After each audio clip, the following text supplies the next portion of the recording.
Hi hello నమస్తే.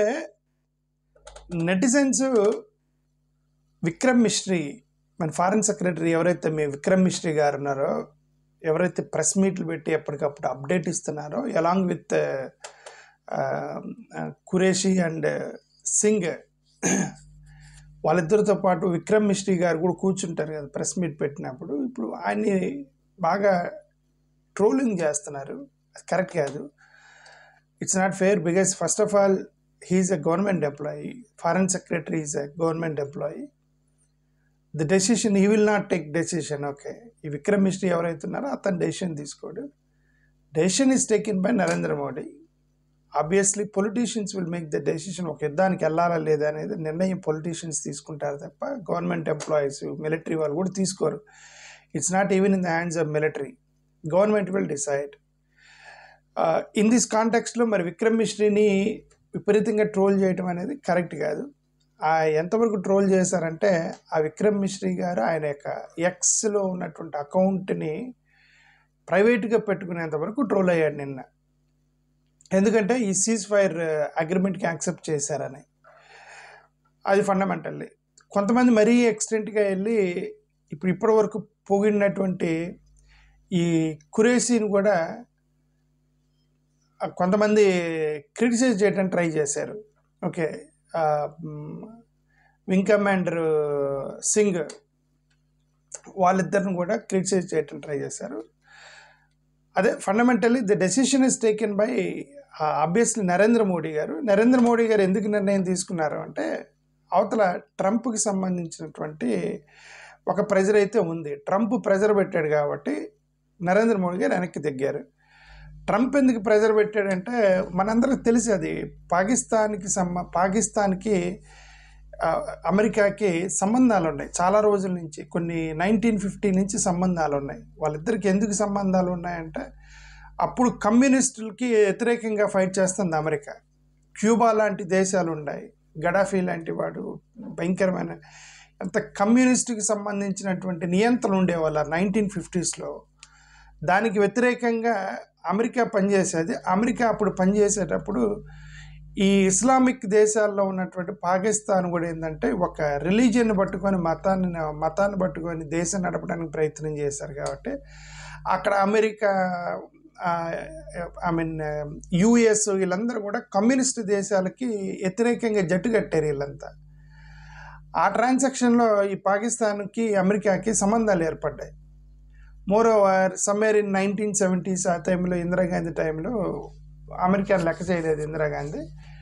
పాకిస్తాన్ వాళ్ళు వాళ్ళకి ఫ్రెండ్స్ అయ్యారు. అక్కడి నుంచి వాళ్ళకి సంబంధాలు కొనసాగుతున్నాయి. బట్ రీసెంట్గా ఈ టెర్రరిస్టులకి అదే తన ఖవాజా ఇంటర్నేషనల్ ఛానల్లో కూర్చొని, మీరు టెర్రరిజం సపోర్ట్ చేస్తున్నారంటే we are doing this nonsense or we are doing this even to America and UK for many days అని చెప్పాడు అతను.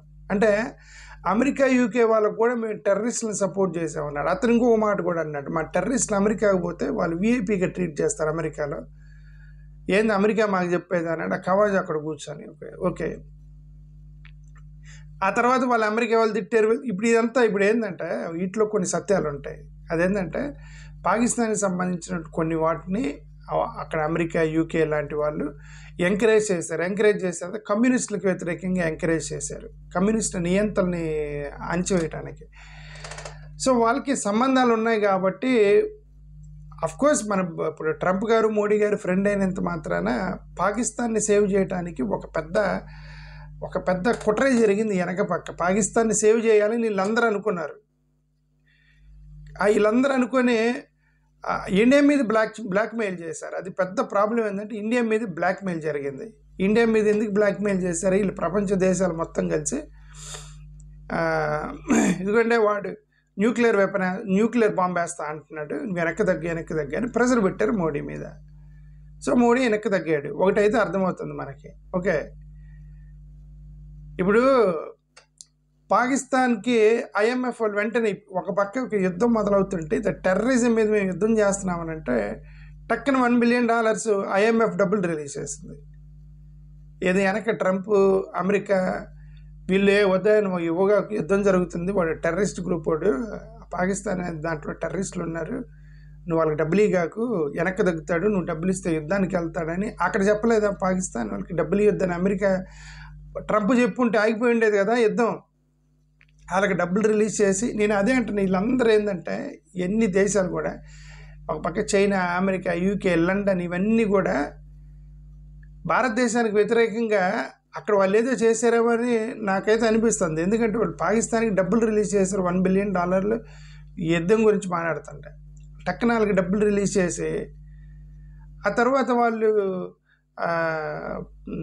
ఏమంటారు, అణుబాంబుల మీద వాళ్ళు స్టేట్మెంట్లు చేస్తూ ఉన్నారు. అఫ్కోర్స్ అణుబాంబుల మీద వాళ్ళు స్టేట్మెంట్లు చేయడానికి ఆ పాకిస్తాన్ పెద్ద పాలసీ లేదు. ఇప్పుడు ఉందే 9 దేశాలు ఉన్నాయండి, అణుబాంబులకు సంబంధించిన 9 దేశాలు ఉన్నాయి.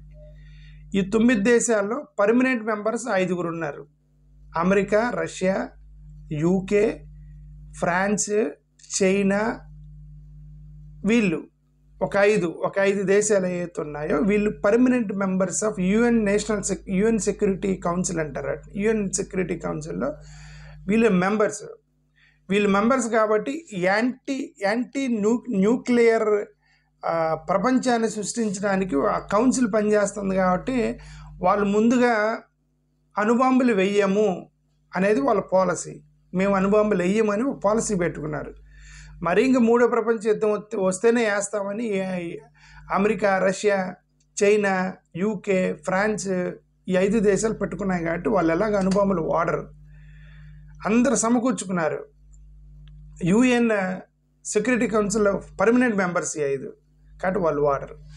ఇక మిగిలింది ఇండియా చైనాకు ఒక పాలసీ పెట్టుకున్నారు. భారతదేశం చైనాకు ఒక పాలసీ ఉంది, ఏంటంటే మేము ఫస్ట్గా వాడము అనే ఒక పాలసీ ఉంది. మన ఇండియన్ న్యూక్లియర్ వెపన్ పాలసీ ఏంటంటే we will not use first. మా మీద ఎవరైనా నేస్తే మాత్రం అప్పుడు మేము తిరిగి వేస్తాము, ఫస్ట్ మేము వేయము.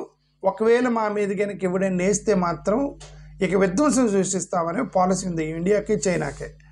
అంటే అర్థం ఏంటంటే ఫస్ట్గా మనం న్యూక్లియర్ వెపన్ వాడాము, న్యూక్లియర్ బాంబు వాడాం. నార్త్ కొరియా వాడున్నాడు, వాడు పబ్లిక్గా వచ్చి ఏమన్నాడంటే ఈ అణుబాంబులు ఇప్పుడల్లా వాడము అన్నారు నార్త్ కొరియా వాళ్ళు. ఇజ్రాయెల్ ఉంది, ఇజ్రాయెల్ వాళ్ళు బయటకు చెప్పరు, వాళ్ళంతా రహస్యంగా జరుగుతూ ఉండేది. వాళ్ళు అవసరం ఉంటే వేస్తారో తెలియదు, ఏరో తెలియదు, వాళ్ళు హ్యుమానిటేరియనో తెలీదు. ఒక పక్క హ్యుమానిటేరియన్ గురించి మాట్లాడతారు, టక్కన వెళ్ళిపోయి గాజా లాంటి దాన్ని విధ్వంసం సృష్టించారు వాళ్ళకి ఇజ్రాయెల్ వాళ్ళు. ఓకే, వాళ్ళేం బయటకు మాడతారు. ఇప్పుడు ఎన్నిటిలో ఒకే ఒక న్యూక్లియర్ దేశం ఉంది, ఏంటంటే పబ్లిక్ వచ్చి బజార్లోకి వచ్చి కోతలు కోసే దేశం అదే పాకిస్తాన్. వాడికి ఎలాంటి పాలసీ లేదు, ఫస్ట్ నేను వేస్తానని. వాడు మీడియా ఛానల్లో కూర్చున్నప్పుడల్లా ఒకటే చెప్తున్నాడు, నేను బాంబేస్తాను కూర్చున్నాడు పాకిస్తాన్ వాడు. ఇదిగో నువ్వు నా జోలికి వస్తే నీ మీద న్యూక్లియర్ బాంబు వేస్తా, ఇదిగో మీకు ఎన్ని ఉన్నాయో మాకు తెలియదు, మేము చాలా ఉన్నాయి, అవన్నీ కూడా మీ భారతదేశానికి గురిపెట్టున్నాయి అని చెప్పి వాడు బ్లాక్మెయిల్ చేశాడు పాకిస్తాన్. అది మామూలు బ్లాక్మెయిల్ కాదు. అంటే ఇవన్నీ అబద్ధాలే, వాడు నిజంగా ఉన్నాయో లేదో తెలియదు. ఎక్స్పెక్టేషన్ ఏంటంటే ఇప్పుడు ఎవరి దగ్గర ఎన్ని అణుబాంబులు ఎవరికి తెలియదు. ఎక్స్పెక్టేషన్ ఏంటంటే ఒక 180 ఉండొచ్చు అని, 150 to 180 ఉండొచ్చు. భారతదేశం దగ్గర పాకిస్తాన్ దగ్గర ఈక్వల్గా అణుబాంబులు ఉండొచ్చు అనే ఒక అనుమానం ఉంది. ఎందుకంటే రహస్యాలు బయటకు చెప్పరు. 150 to 180 అణుబాంబులు ఉండొచ్చు, పాకిస్తాన్కి భారతదేశం సమానంగా ఉండొచ్చు అనే అనుమానం కూడా ఉంది. ఓకే, ఇప్పుడు వాడేమంటాడు, వాడికి పాలసీ లేదు, నో ఫస్ట్ యూజ్ పాలసీ లేదు. భారతదేశం నో ఫస్ట్ యూజ్ పాలసీ ఉంది, we will not use first అనే పాలసీ వాడికి లేదు. ఆడు మీడియా ముందు కూర్చొని బాంబు వేస్తానంటాడు. అరే నువ్వు వాడు వేస్తాడా, అసలు ఉన్నాయా లేవని ఒక అనుమానం ఏంటంటే ఆ జమ్మూ కాశ్మీర్ మినిస్టర్ ఎవడైతే ఉన్నాడో, పాకిస్తాన్కి సంబంధించిన జమ్మూ కాశ్మీర్ ఒక మినిస్టర్ ఉన్నాడు, వాడు మీడియా ముందు కూర్చొని వాడు ఏమంటాడంటే మా దగ్గర 1/2 కిలో అణుబాంబు ఉంది, 1/2 కిలో అణుబాంబులు ఉన్నాయి అని అంటున్నాడు. వాడు 1/2 కిలో 1/2 కిలో అణుబాంబుతోటి వాడి దేశాన్ని ఏ నాశనం చేస్తాడు వాడు అంటే వాడికి మినిమం అవగాహన కూడా లేదు ఆ మినిస్టర్కి. అంటే అర్థం ఏంటంటే ఇవన్నీ వాడు బ్లాక్మెయిలే చేస్తున్నారు. ఆ పాకిస్తాన్ వాళ్ళు స్టార్టింగ్ నుంచి చేసేది ఏంటంటే వాళ్ళకి కెపాసిటీ లేదు, వాళ్ళు భారతదేశం తరపున కెపాసిటీ లేదు. కెపాసిటీ లేనప్పుడు వాళ్ళు ఏం చేస్తారు, మీడియా ముందుకు వచ్చి రెండు చేస్తారు. ఒకటి బెదిరిస్తారు, 2 తప్పుడు ప్రచారం చేస్తారు. ఈ 2 ఇప్పుడు జరిగింది కూడా అదే. ఫస్ట్ బెదిరించారు. ఏమని బెదిరిస్తున్నారు, మీడియా ఛానల్లో కూర్చొని మేము అణుబాంబు వేస్తాము, చూడండి మీరు మా జోలికి రావద్దు, మా టెర్రరిస్టులు మాకు సంబంధం లేదు, మీరు మా మీద పడుతున్నారు, ఆ టెర్రరిస్ట్ క్యాంపులు కాదు మీరు లేపింది, అలా సివిలియన్స్ ఉన్నారు, కాబట్టి మేము అణుబాంబేస్తాం, ఆపండి అని చెప్పేసి వాడు పక్క షెల్లింగ్ చేశాడు వాడు ఇష్టం వచ్చినట్టుగా. అది ఒక స్ట్రాటజీ. వాడు స్టార్టింగ్ నుంచి కూడా పాకిస్తాన్ చేసే స్ట్రాటజీ కదా. రెండోది కూడా చేశాడు వాడు, తప్పుడు ప్రచారం చేశాడు. అమెరికా జట్లను 5 కూల్చాము, భారతదేశ జట్లను 5 కూల్చాము, రాడాన్ మిసైల్స్ని మేము స్మాష్ చేసాము అని వాడు అబద్ధం ఆడాడు. వాడు నేషనల్ ఛానల్లో కూర్చొని కవాజ్ అని ప్రూఫ్ చూపించరా అంటే లేదు, ఇండియన్ ఆన్లైన్ ఛానల్స్లో సోషల్ మీడియాలో ప్రూఫ్ అని ఉంది అంటున్నాడు వాడికి. అంతే మొత్తం బ్లాక్మెయిల్కి దిగింది, బెదిరింపులకి, తప్పుడు ప్రచారము, బ్లాక్మెయిల్ చేసింది పాకిస్తాన్. దీనికి సపోర్ట్గా ఈ ప్రపంచ దేశాలన్నీ చేసేయమోనని భారతదేశాన్ని కంట్రోల్ చేయడానికి వీళ్ళందరూ వెనక కుట్ర చేశారన్న అనుమానం వీళ్ళంతా. ఓకే, పాకిస్తాన్ సేవ్ చేయడానికి. ఇప్పుడు ఎందుకంటే భారతదేశం యుద్ధానికి వెళ్తే పాకిస్తాన్ తట్టుకోలేదు, ఫైనాన్షియల్గా దెబ్బతినిపోయింది, మొత్తం కొలాప్స్ అయిపోయింది, ఎకానమీ లేదు, ఉద్యోగాలు లేవు, మొత్తం రోడ్డును పడ్డారు, అడుక్కు తింటున్నారు మొత్తం పాకిస్తాన్ వాళ్ళు. కేవలం పాకిస్తాన్ సేవ్ చేయడానికి వీళ్ళందరూ కూడా భారతదేశం మీద ప్రెజర్ పెట్టి వెనక్కి తీసుకునేలాగా చేశారు. మోరోవర్ ఆ పాకిస్తాన్ వాడు ఎన్సీఏ మీటింగ్కి పిలిచాడు. ఎన్సీఏ మీటింగ్ పిలిస్తే వాడు ఆ ఎన్సీఏ అంటే వాళ్ళ అణుబాంబులు మెయింటైన్ చేసేటువంటి ఇన్స్టిట్యూషన్ అది. ప్రైమ్ మినిస్టర్ వాళ్ళని పిలిచాడు, మీటింగ్ పెట్టాడు. మీటింగ్ పెడితే అక్కడ అమెరికా వాళ్ళు దాన్ని సీన్ చేశారు. ఎదుగువాడు ట్రంప్ ప్రధానమంత్రి మోడీ గారికి కాల్ చేసి ఉంటాడు, ఇది వాడు ఎన్సీఏ మీటింగ్ పెట్టాడు, వాడు అణుబాంబులు వేస్తాడేమో దేశం మీద, వెనక్కి దగ్గు అని చెప్పి ప్రెజర్ పెట్టారు నరేంద్ర మోడీ మీద. ఓకే, అంటే ఫండమెంటల్లీ భారతదేశం గతంలో ఇప్పుడు ఫస్ట్ స్మైలింగ్ బుద్ధ అని చెప్పి ఫస్ట్ న్యూక్లియర్ టెస్ట్ చేసింది ఇందిరాగాంధీ టైంలో 1974లో. స్మైలింగ్ బుద్ధ, ఆ స్మైలింగ్ బుద్ధ న్యూక్లియర్ టెస్ట్ చేసినప్పుడు అప్పుడే చెప్పారు వాళ్ళు, ఇది కూడా మా దగ్గర కూడా అణుబాంబులు ఉన్నాయి, నువ్వు బెదిరించావనుకో, నువ్వు వేస్తే మేము వేస్తాం. ఇప్పుడు పాకిస్తాన్ జనాభా ఎంత, అమెరికా భారతదేశ జనాభా ఎంత, పాకిస్తాన్ ఏరియా ఎంత, భారతదేశ ఏరియా ఎంత అంటే వాడేమన్నాడే, నేను చచ్చిపోయినా సరే నేను చంపుతా అన్నాడు.